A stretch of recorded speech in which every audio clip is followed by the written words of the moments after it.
Hola a tothom, us responc les preguntes que m'heu fet i que m'ha passat la Sílvia. Aviam, aquestes són sobre el format. La primera pregunta, per què vas decidir posar el mateix nom a pare i fill? Que me la fa l'Arnau. Arnau, a vegades m'invento relats i a vegades són reals. En aquest cas és totalment real, la narració és sobre el meu avi. En Miquel era el meu avi i el meu avi va tenir 2 fills, el meu pare, que es diu Ricard, i el petit, que es diu Miquel.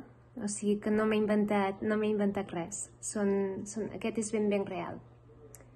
Per què vas decidir que en Miquel no pintés obres respecte al que havia viscut? Aquesta és una pregunta de la Sara. Doncs és com l'altra pregunta. En Miquel, el meu avi, va formar part de la lleva del biberó, però no li agradava gaire parlar d'això. Va ser en moments molt durs i en aquella època doncs, no es parlava d'aquestes coses, eren com un secret gairebé.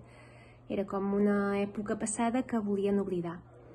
I es va posar a pintar ell, es va posar a pintar moltes marines. De fet, en el quadre, en el còmic surt i són marines que ell pintava, són de veritat, aquestes marines.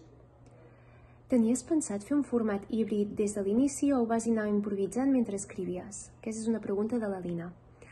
A mi m'agrada molt fer que els meus escrits tinguin diferents formats, perquè, per exemple, persones que els hi costa llegir o que tenen alguna discapacitat visual, doncs ho podran escoltar amb àudio.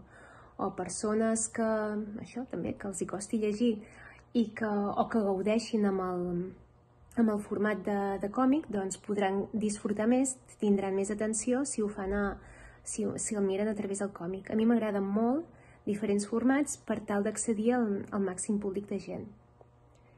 Aquí, per què vas decidir fer-ho amb 3 formats, text, còmic i àudio? De l'Anna i en Pol. És el mateix que li he contestat a la Lina.